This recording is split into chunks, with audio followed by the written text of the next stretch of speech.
بچه من یه ویدیو گذاشتم از خارجی بود، یه چند تایی لایک و کامنت و اینا گرفت.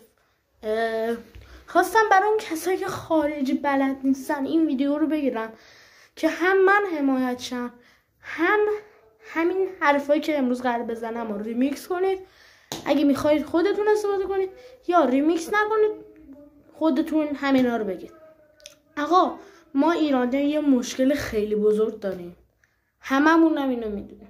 حتی تو کامنت های همون ویدیو خارجیه یه ایرانی نوشته بود ایرانیا چون ایرانیان حمایت نمیشه.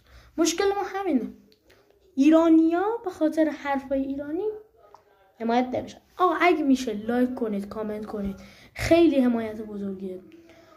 این ویدیو رو هم هر کسی که حمایت نمیشه ریمیکس کن بذار تو کانالت. حتما سعی میکنم که لایک کنم، کامنت کنم و اینا.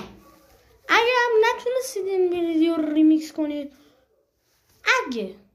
اگه خیلی یهو ترند شد این ویدیو و اگه توی کانالم توی برای شما دیدم کسی مثل این ویدیو یه کار کرده، حتما لایک میکنم، کامنت میکنم. اگه واقعا نمیتونی، یوتیوب به چه درد میخوره؟ باید سعیمون رو کنیم دیگه.